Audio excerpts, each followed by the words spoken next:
nhà đi à? Biết ngay mà trên này là mình có. Có chứ phải có mà. Làm ma hiếm lắm. Bếp trưởng đang nhóm bếp này. Tôi đây.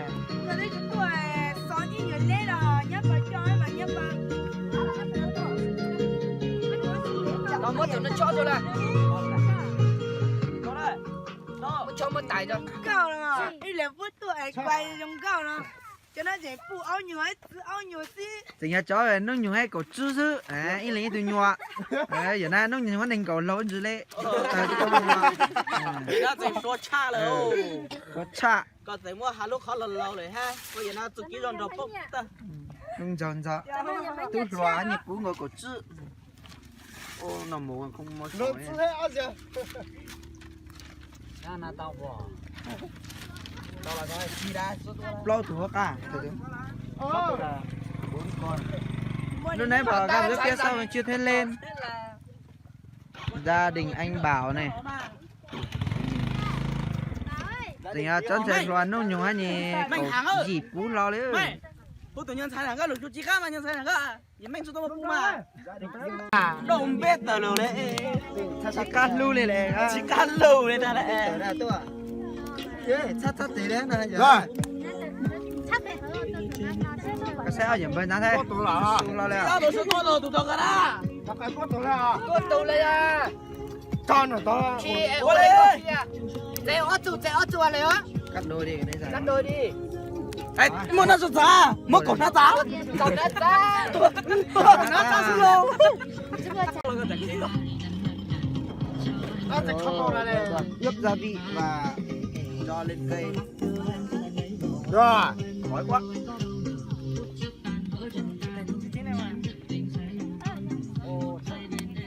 Nó là rượu này. Nó đâu? Nó có thế à? Mày tao thấy nó sao vậy?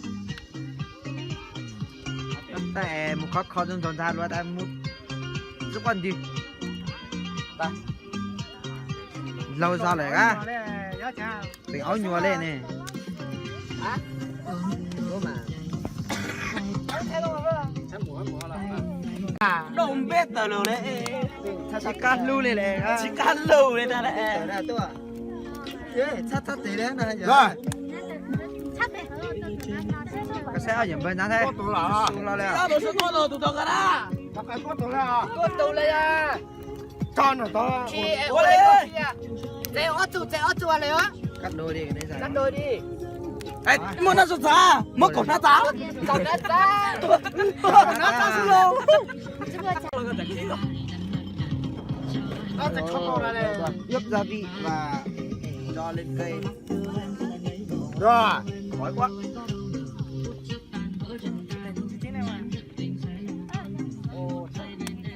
Nó là rượu này.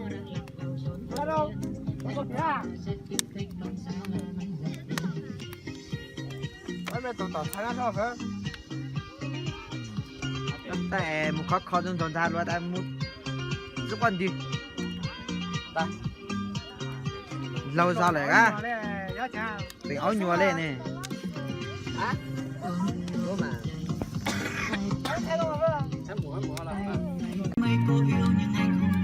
Sao mà tao thích đó, thích đó.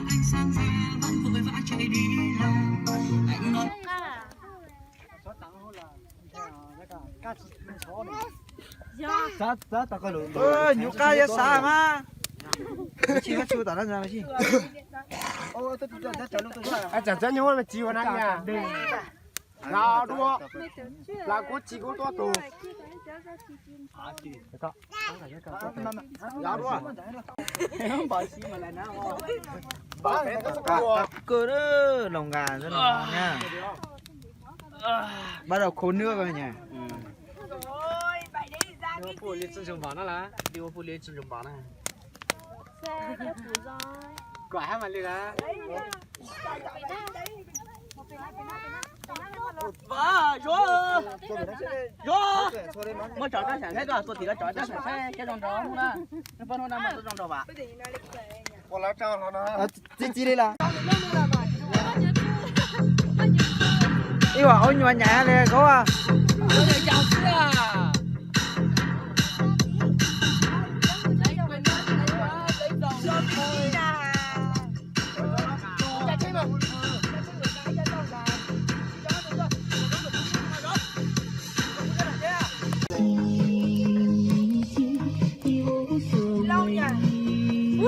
bây giờ lâu thế chót tên rồi chắc là cũng nha rồi mới lâu quá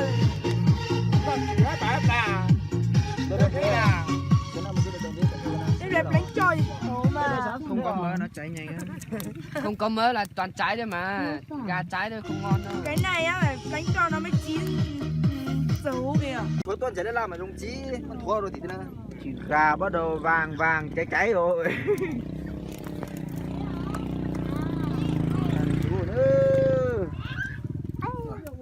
các cờ nữa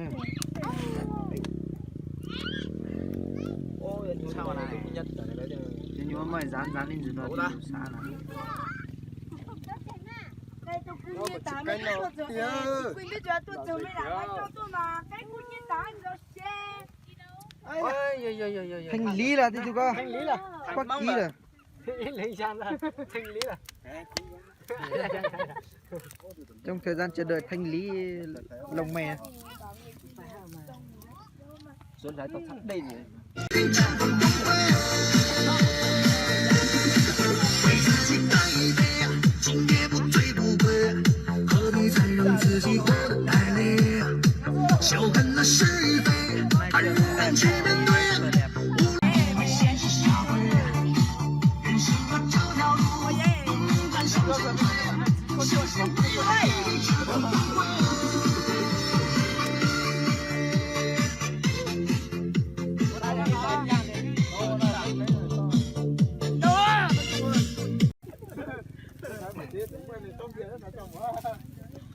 chuẩn bị chín vàng thôi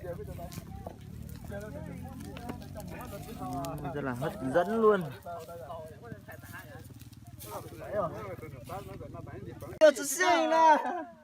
trong thời gian chờ đợi làm tí lồng mè nãy là nướng là kiểu gà to dần hùa đang xuân hỏa càng nướng càng giảm dần nướng nhanh của mình mà không biến thế mỏ thế ngon rồi đấy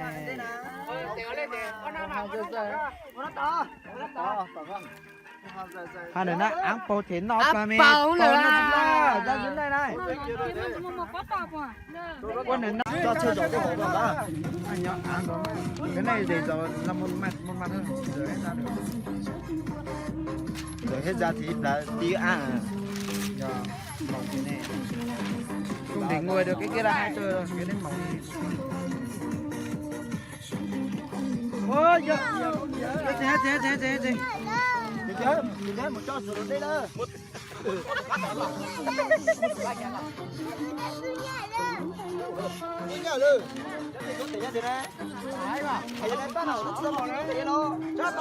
Được chưa mọi người ơi? Chắc chưa được á nhỉ? luôn thì có thể là cá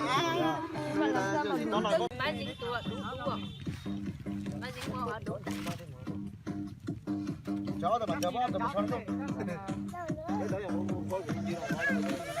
móng thật đấy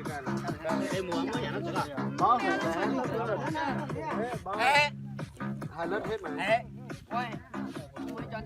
móng mới ngon chứ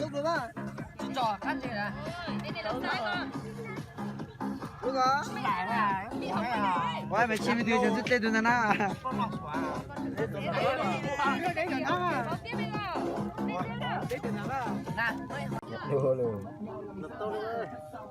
nào chỉ một lần cho sợ nóng mà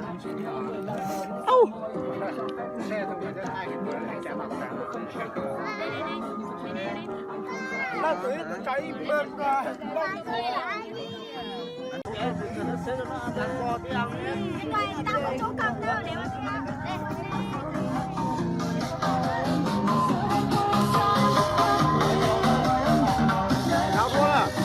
quay lên dâu cắn tấm nhỏ chơi con chụp họ để cắn là bắt thằng còn lúc nào về rồi cho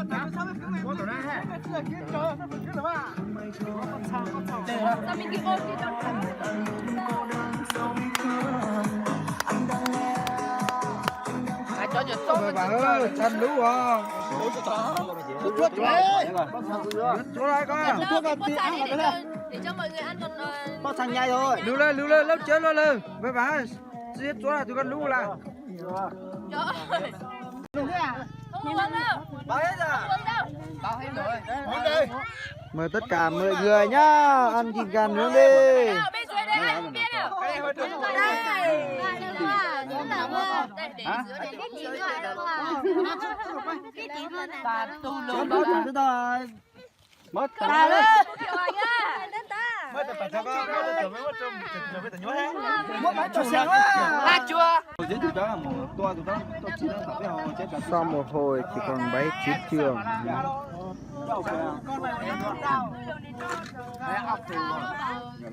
Đã kết thúc trận chiến ở đây các bạn nhá. Này, bia lon các kiểu.